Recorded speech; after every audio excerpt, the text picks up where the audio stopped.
Hi folks, I'm Gene McLaughlin. I'd like to welcome you to Old Bridge Outlook with Mayor Owen Henry.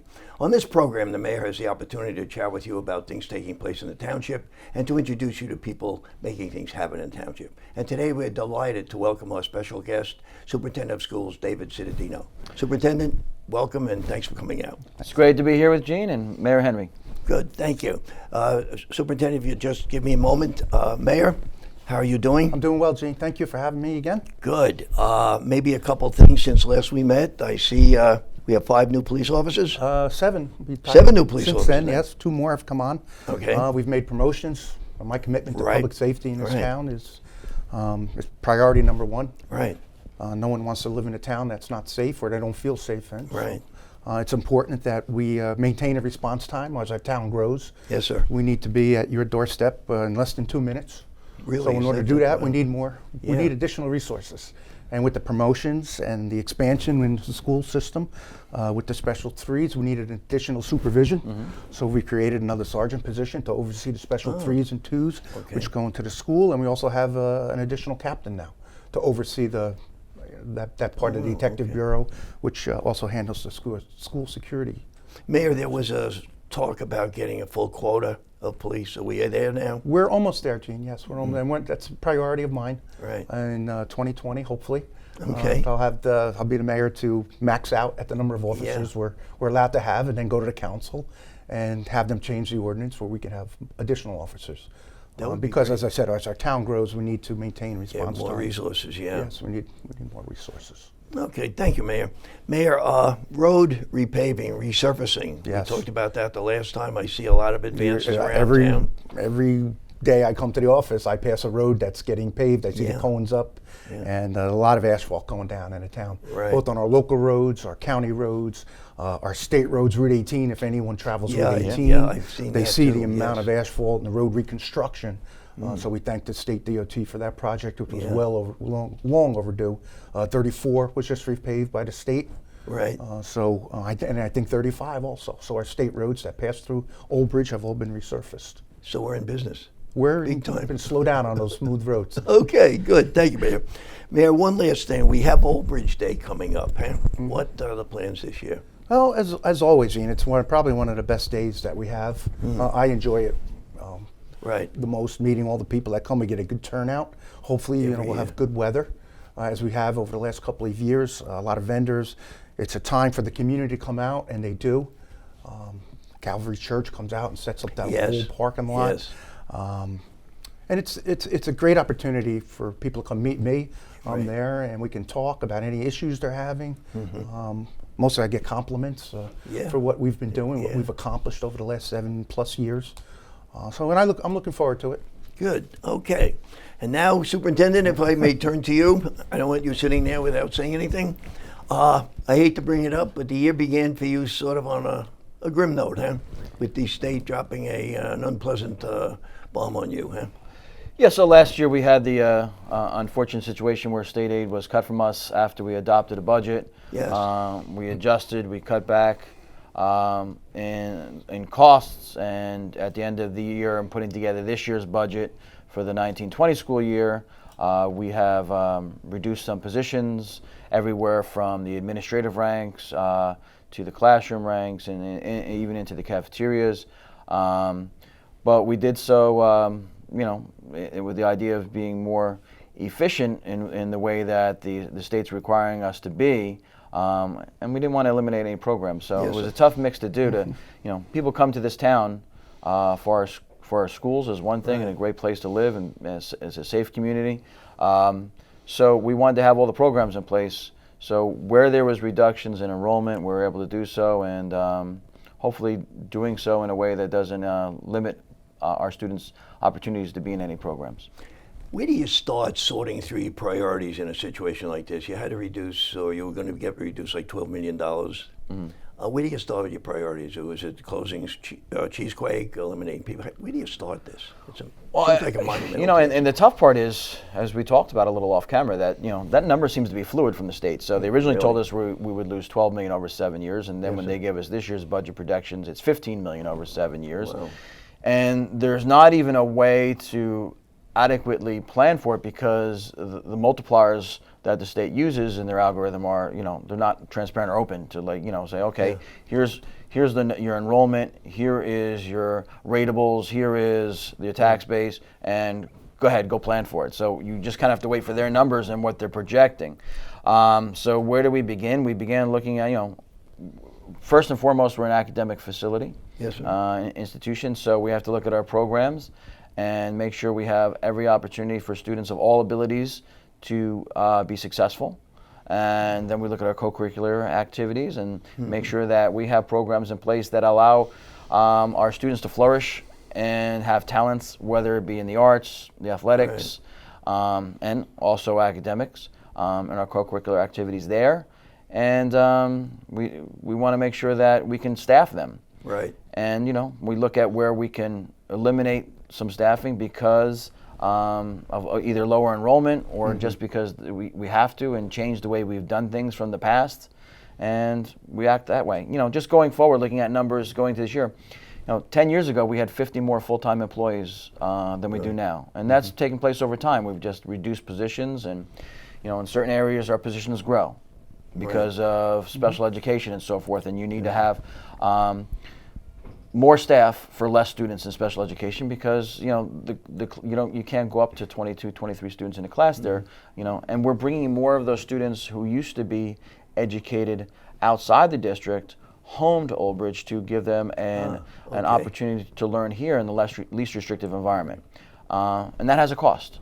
Yes, it's less expensive than educating them outside the district, but it has a cost locally, and it impacts staffing.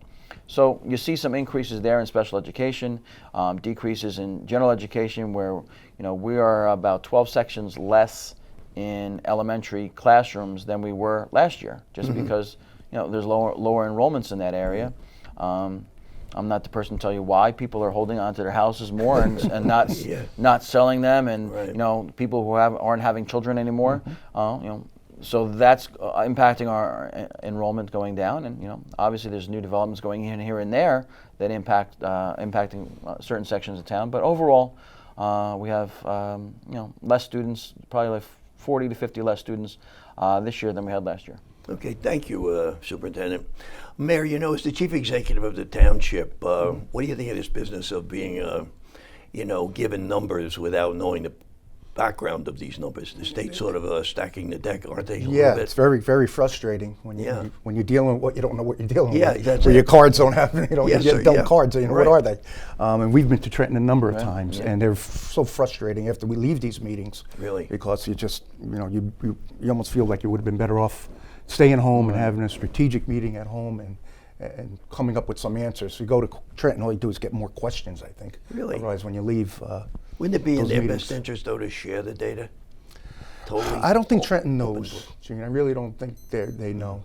You'd think with education you'd have some of the brightest minds Yes. in the state, and I don't think that's reality. Okay. I think we have some people in Trenton that shouldn't be in Trenton Okay. and shouldn't be in education. Okay, wow, okay. If I could go back to you, Superintendent, why Cheesequake School? I know you went through a lot of agony choosing schools and all. Why Cheesequake?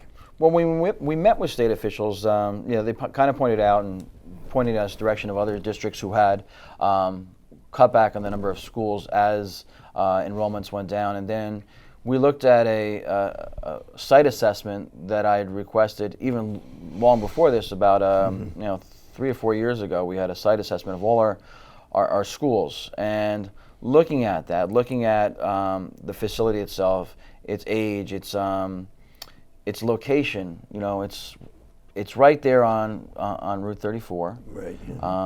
It's close to some heavy traffic that comes through. There's multiple intersections kind of all at once right there. The design of the school, if you're familiar with the school, the front door and the sidewalk go right into the parking lot. Right. It's when years ago maybe that was safe. I don't know. I don't know when that would have been a safe. So if you're a parent coming out of the school, you're pushing a stroller. You have a 4-year-old holding on to the stroller while you're dealing with a 3-year-old. that 4-year-old steps off that curb and a car is coming right through that parking lot right there, it's a recipe for disaster. All of our other schools at least have a little bit of a cushion. We can't build a cushion onto the front of that because, it's, So it was sort of a natural. yeah, and we couldn't eliminate more parking spaces there because we don't have them. Another thing we looked at is if in any time in the future we needed to add on to a school, there's not a footprint large enough at Chesapeake according to state regulations that allows us to add on to that school. It's already reached its capacity as a perimeter, so we couldn't add on to it. So it has its limitations, and that's why it's a great school.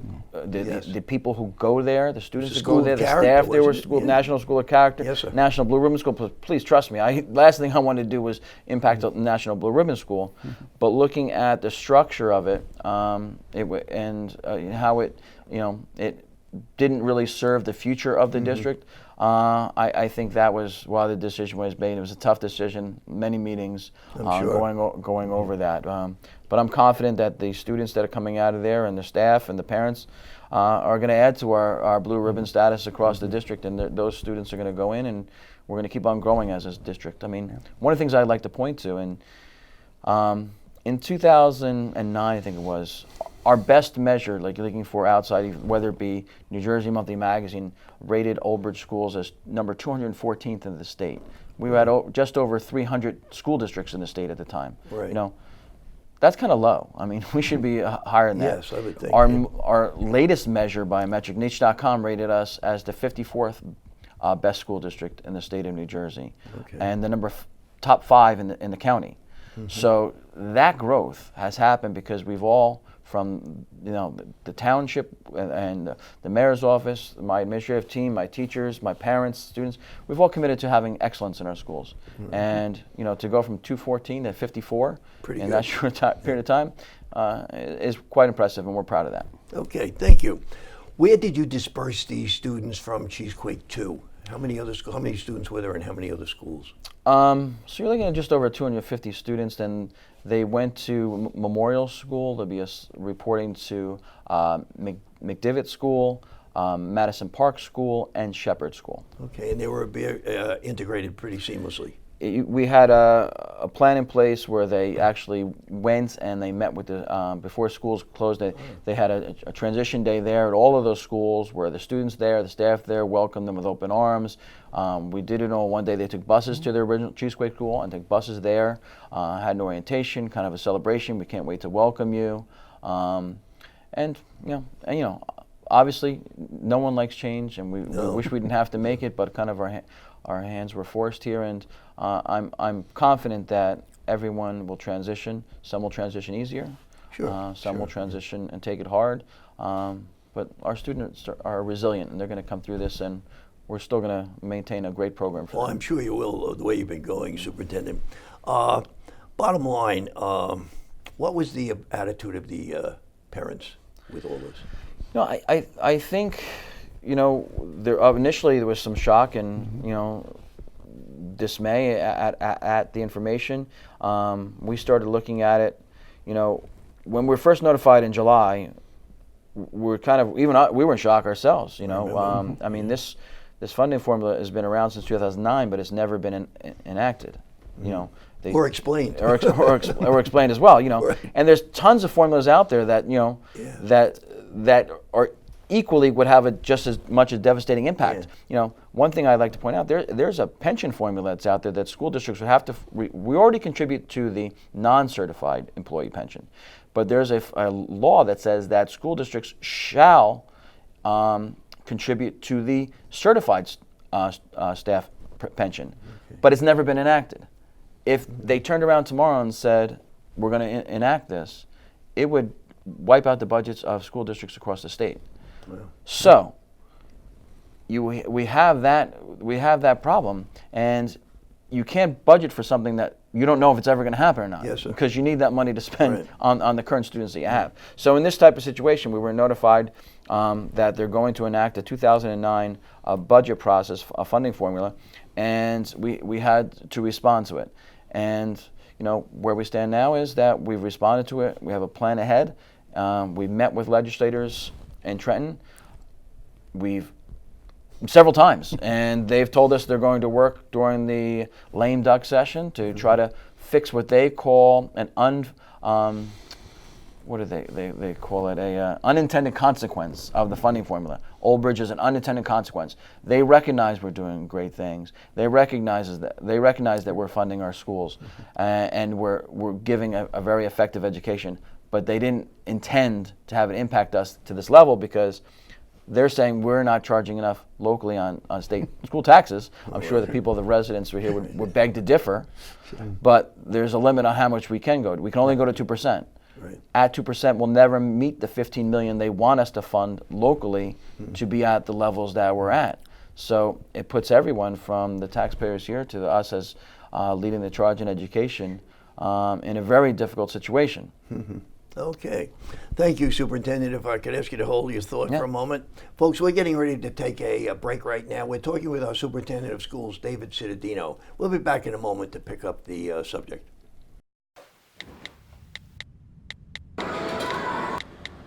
Birthday.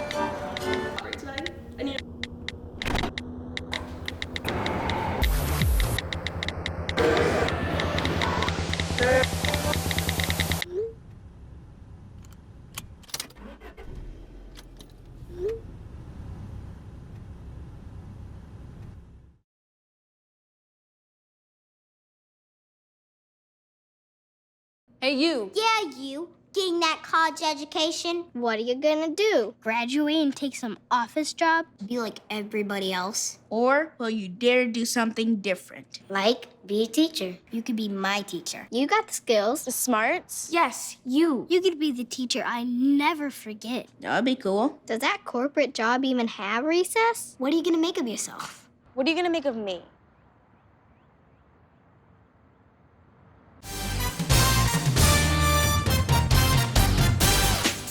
Folks, welcome back to Old Bridge Outlook with Mayor Owen Henry. Today our guest is our Superintendent of Schools, David Cittadino.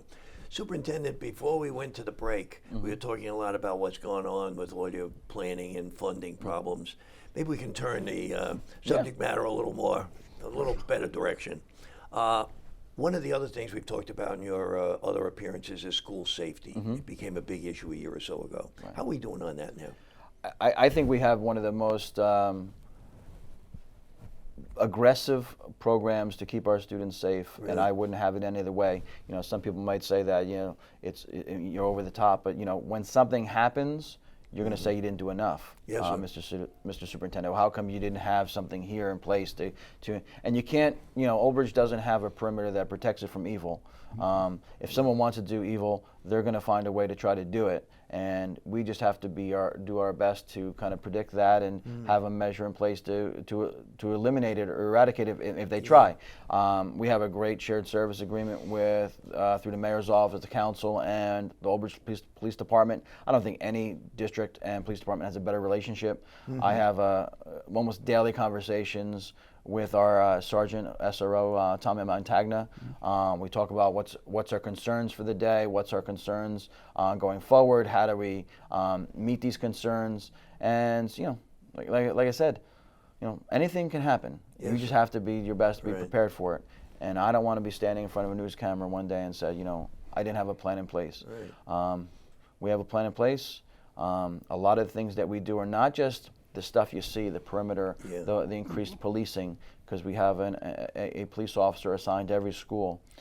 Some of the stuff you don't see is the intelligence gathering that we use, the software that we use, and it helps to keep us safe. We have state-of-the-art surveillance systems in every school, door entries, swipe systems that alert us to if someone's opened a door that shouldn't be opening a door. So we have a very effective program, and we're going to continue to have one as long as I'm superintendent of schools. Okay, thank you, Superintendent. Some good news, maybe, huh? We've been talking a lot of down kind of things. How about some of the good things that have happened? You've had some more schools of character named. Well, so all of our schools are national schools of character, Yes, sir. and they have. It's not like other recognitions. You have to go through this program being recertified. I think it's every 5 years, so on the national level. And our schools that were up for that were having their, expire their national status. They've reapplied, and again, all of our schools are still national schools of character, and it's a great measure into what's going on to the schools, because they don't only look at academics, they look at programs that you have in place. They take surveys from the parents about and students about how safe they feel in the school, the climate surveys. So it's all very important data that we use to make sure that we're providing our students with and staff with the best place to work and learn. And I think that's why we've climbed to number 54, and we're in the top 5 school districts in the county. Something else that happens, we have a very unique program where we have an elementary drumline that travels and competes. I don't know many districts that have that. Some like private niche type of schools have that, but have a public school that has it. Is phenomenal. We have our elementary students just competed in Indianapolis in a national competition, and they were voted the fan favorites of the entire competition. Yeah, I had read that. That's pretty good, Mayor. That's great. That's great. not bad. To see these kids For the excel kids, at it, yeah. when they have a talent, it's great. Right. Yeah. A lot of smiling faces. I bet there is. And at elementary school level, it's got to be quite an achievement. Yeah, To get the kids. and out of they're the up light. there competing with kids ready to go to college, and they're holding their own. So they're great. We're very proud of the program and the directors of that program. So they're doing great. You know, our marching band, of course, was great last year. They were saw that, recognized in Pearl Harbor and won the championship there. Yeah. So we have great programs going on there. And the boys' basketball team did pretty well too. Huh? Basketball team, well, our boys volleyball team won the state Baseball. championship. The Yes. baseball team was incredible. So we're hitting it up on the arts, athletics. Our schools, we've had 3 schools were national PTA schools of excellence this year. Were recognized this summer. So that's Cooper School, Memorial School, and Miller School. Were all recognized for their PTA level of excellence within the schools, and so we're excited about that too as we kick off the year. Okay, and you had one other thing I saw, that world language programs in the junior schools, German, yeah. Spanish, French, and I think it was Italian. Yes, so we have we early on we offer 5 languages to our students when they enter into middle school. So that includes Spanish, French, German, And Italian. Italian, and Mandarin. And Mandarin. Right. Wow, okay. And then it gives them a kind of a sample of that, and they by 8th grade they decide when they wanted to start as their high school major of language study, because you have to have 2 years of language study in high school. So that offers them great opportunities, because then we offer them study abroad opportunities. It's again funded. That part of it is funded by the parents, and if they wish to participate in it, their child can learn in Italy, China, Germany, France. So we haven't done one in Spain as a district yet, but we're looking at that right now. I think that might be a good one. I think, Mayor, would you like to chaperone that trip? Yeah, I was going to say, Mayor, it's changed a lot since we went to school, hasn't it? Yeah, you had. I don't recall going abroad. I think your option was Spanish or Spanish. Right. Yeah. Yeah, so again, the focus is to give every student the opportunity to find their best and do their best. Great idea. And speaking about that, new this year, we're going to have makerspace labs at our elementary schools. 3 of our elementary schools. We're going to start at our Title I elementary schools, and our students, if they can make it, if they can dream it, they can make it there. It's part of our STEM initiative, so that'll be at Cooper School, Madison Park School, and Shepherd School. That's a tremendous idea to get the kids started at that age too. Get them young, but the kids are so precocious these days. And and how do we do it too? Like we have Title I funding, and we reached out to companies like MRA who are going to donate many of the materials that our students will use. So it'll have very little impact on our financial outlook. Okay, thank you, Superintendent. One thing we may want to do, new initiatives for the 2019-2020 school year. What's the theme? Any new plans? Well, You've just touched on one or two. yes. So the last year, a reporter kind of was asking me some of those questions you asked about the financial picture, and they said, "What do you plan to do for next year?" And I said, "We're going to do what we always. We're going to stay alive," and that's our theme this year. Still stealing a little bit from John Travolta, Saturday Night Fever. We're staying alive. Is that the theme then? Yeah, we're staying alive, and Okay. you can take from us, you can hit us, but we're going to keep on racking up these idea. these accolades, and we're going to Yeah. keep on providing excellence in education, and we're going to keep staying alive. Are there any new programs? You've touched, as I said, on a couple now with the labs and all for the kids, but anything else happening? I think it's really just that our again there was a conversation about would we be able to provide after school busing for our co-curricular programs at the middle school and high school, and through some fiscal responsibility we cut back on some costs early on, and we had an increased number of retirements, and that causes breakage, so we're able to include that for next year because I think it's important for our students who don't have transportation home. I don't want them on the streets. Right, I want them in our understand, schools sure. taking part in these activities. So we're going to maintain that. Our auto program is incredible. We're going to keep going with that. You still, yeah. And families are focus always every year. We're going to have our Family Fall Fest October 10th through the 13th at the Grade 9 Center, and it's a great opportunity to come out and carve a pumpkin, have some pie, and take a ride. Okay, and then we have the Old Bridge Day coming up, Mayor, and Yes. another day to bring the township together, huh? Yeah. Mayor, before we go, where does the Control Farm stand? Do we have any new news on that? I think I went over to the state required us to go through another study, Right, so to yes, say. I So remember we're the in the last time we process chatted now. about it, yes. That contract has been awarded to an engineering firm to do the archaeological study on the site. Archaeological study. Archaeological study. We applied for a grant from the state. Part of the criteria for meeting that grant was that an archaeological study be completed on the site. That was not originally planned. So again, the state's coming in and they think they know more about the control farm than we do. So, It's amazing. What do they expect to find archaeologically on Cottrell Road? I've heard Jurassic about World. from other towns, Burial grounds and things like that. Perhaps, slavery at the time when Yes. the farm, before the control farm, they just want to do a thorough investigation into that entire site prior to us, doing any type excavations or. But we're excited about moving forward over it. Once we get that study complete, I don't know how long it's going to take, but I'm going to say we wanted to get started in the fall, but it looks like it's the I springtime. remember you saying, yes, so maybe We were all ready to go. I know. Contracts went out, and But once again, the state seemed to jump in on this too. which huh? I get, they have. I guess they can justify, what they're doing, but we have no choice. If we want the money, we got to do what they want us to do. Yeah, I'll tell you, they just don't stop though with you, Dave, and Yeah. Yeah. But Gene, it's important to say that the district's success is part of the township success. Yes, sir. I mean, over the summer, I must have gone to countless block parties, and the parents are so excited, and the kids are so excited about it going to school. I can't say enough good things. And and that has driven the housing market up here in Old Bridge. Very desirable. I've seen that, yeah. I mean, very good, yeah. And we have a lot of people moving from out of state with their children because they wanted them to go to school here in Old Bridge. Well, Superintendent, I think that's a tribute to you and your staff, working your way through this little crisis that we had. You've sort of turned it from a crisis into just a setback, not a major hit. We hope so. We're going to keep staying alive. And I think Okay. we're going to come out of it better than. Okay. Every once in a while, you need that little punch in Right, the head. exactly. to Okay. get- Well, folks, this has been our chat with our Superintendent of Schools, David Cittadino. As you heard, the theme for the school year, and I think a good theme for all of us, is staying alive. I think that's what we want to strive to do here in the township. Thank you for coming in. Appreciate you showing up. Good luck going forward. And Mayor, good luck. I know you got a lot We'll on be the plate back. right Yeah, now. I'll be back. We'll see you next time. Yep. And folks, this has been Old Bridge Outlook with Mayor Owen Henry. We'd like to urge you to watch TV 15, and we'll see you next time on another program. Take care.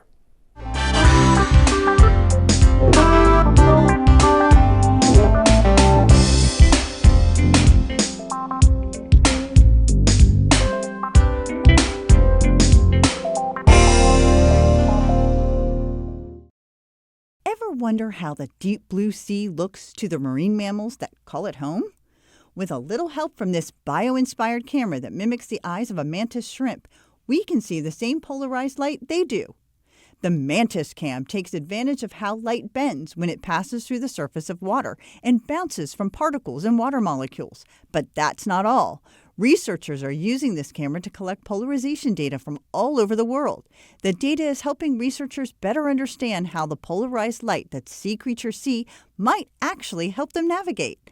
This system was developed by researchers at the University of Illinois with funding from the National Science Foundation.